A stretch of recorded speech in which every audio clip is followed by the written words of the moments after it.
दोस्तों, गरुड़ पुराण से लेकर हर जगह मृत्यु और मृत्यु के बाद की स्थिति का उल्लेख किया गया है। इसमें बताया गया है कि धरती पर जीव जो भी कर्म करते हैं उनका फल उन्हें परलोक में मिलता है। यमराज कर्म के अनुसार जीव को स्वर्ग और नरक में भेजते हैं। नरक के बारे में कहा गया है कि यहाँ जीवों को अजब गजब दंड दिया जाता है और इसके लिए अलग अलग नरक बने हुए हैं। सनातन धर्म में गरुड़ पुराण को महापुराण की संज्ञा दी गई है और यह एक ऐसा पुराण है जिसमें अच्छे व बुरे कर्मों की व्याख्या की गई है। मनुष्य को उसके अच्छे बुरे कर्मों के अनुसार स्वर्ग व नरक में भेजा जाता है। जहाँ मनुष्य को स्वर्ग में सुख ही सुख मिलता है, वहीं नरक में पापों के मुताबिक यातनाएं भुगतनी पड़ती है। गरुड़ पुराण के अनुसार मृत्यु के बाद आत्मा को अपने पापों की कीमत चुकाने के बाद ही मुक्ति मिलती है। कई लोगों के मन में सवाल होता है कि आखिर किसी पाप के लिए कौन सी सजा मिलती है। इसके बारे में गरुड़ पुराण में उल्लेख किया गया है। आइए जानते हैं मरने के बाद किस पाप के लिए कौन सी सजा मिलती है। महावीची नाम का नरक रक्त से भरा हुआ है। इसमें वज्र के समान कांटे हैं। इसमें गए हुए मनुष्य को कांटों से बांधकर कष्ट दिया जाता है। कहते हैं गाय का वध करने वाला इस नरक में 1,00,000 वर्ष तक रहकर कष्ट भोगता है। कुंभीपाक, इस नरक में गर्म रेत और अंगारे बिछे हुए हैं।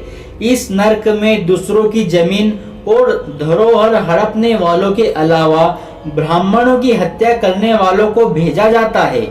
इस नरक में गर्म रेत पर मनुष्य को लेटाया जाता है और अंगारों पर चलाया जाता है, जो कि बहुत भयानक होता है।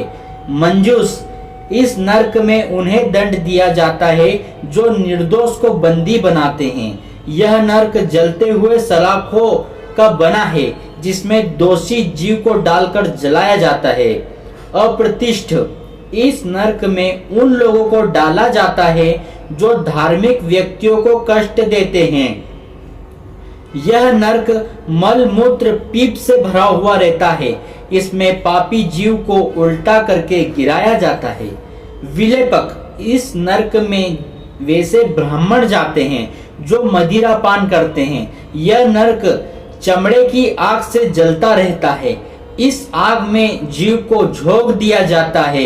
इसलिए ब्राह्मणों को कभी भी मदिरा पान नहीं करना चाहिए, क्योंकि शास्त्रों में इसका उल्लेख है। ऐसा करने वालों को नरक में कठोर यातनाएं झेलना पड़ती है। महाप्रभ्र, यह नरक बहुत ऊंचा है।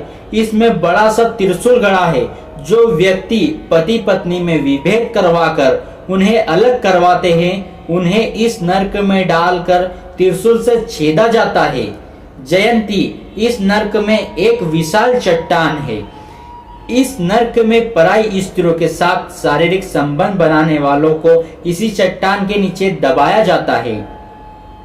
सलमली, यह नरक जलते हुए कांटों से भरा हुआ है।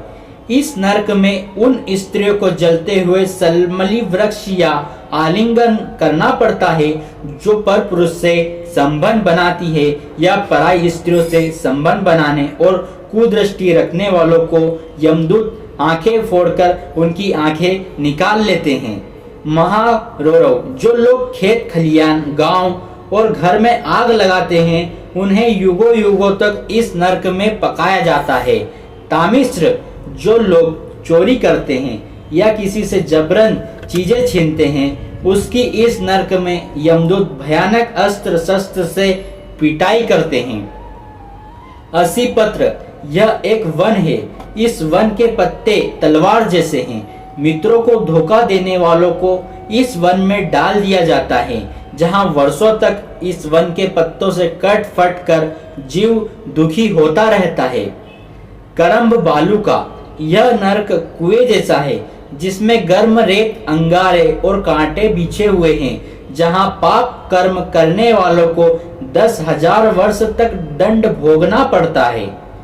काकोल, कीड़े और पीप से भरे हुए इस नरक में उन्हें गिराया जाता है जो दूसरों को दिए बिना अकेले मिष्टान खाते हैं। कड़मल, पंच यज्ञ को जो नहीं करते हैं उन्हें मलमूत्र और रक्त से भरे इस नरक में गिराया जाता है। तिलपाक, दूसरों को सताने वाले लोगों को इस नरक में डाला जाता है। तिल से जैसे तेल निकाला जाता है उसी प्रकार इस नरक में मनुष्यों का तेल निकाला जाता है, जो कि काफी भयानक मंजर होता है। महावट, यह नरक मुर्दों और कीटों से भरा है। जो व्यक्ति अपनी बेटियों को बेचता है उसे इस नरक में उल्टा करके गिराया जाता है।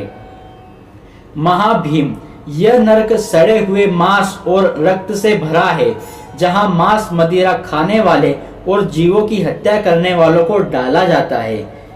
तेलपाक, इस नरक में कोई यदि आपसे मदद मांगने आया और आप जानबूझकर उसकी मदद नहीं करते हैं तो ऐसे गुनाह के लिए नरक में गरम तेल की कढ़ाई में तला जाता है। वज्रकपाट, वज्र के समान कठोर इस नरक में उन लोगों को दंड दिया जाता है जो पशुओं पर अत्याचार करते हैं। रौरव, जो लोग झूठी गवाही देते हैं उन्हें इस नरक में गर्म पानी में डाल दिया जाता है। तो दोस्तों, मृत्यु एक दिन सभी की आना है, यह तो निश्चित है। इसलिए सदा नेकी की राह पर चलिए और हमेशा अच्छे कार्य और पूर्ण करते रहिए। साथ ही आपके पुण्य ही जाना है, बाकी आपके साथ इस दुनिया से कुछ नहीं जाना है। इसलिए नेकी एवं पुण्य हमेशा करते रहिए। हमारे इस चैनल से धार्मिक ज्ञान, पूजा विधि, वास्तु टिप्स सरल शब्दों में साझा किए जाते हैं। वीडियो अच्छा लगा हो तो चैनल को सब्सक्राइब कीजिए और वीडियो को लाइक कीजिए, क्योंकि मैं ऐसी ही वीडियो लाते रहता हूँ। जय श्री राम।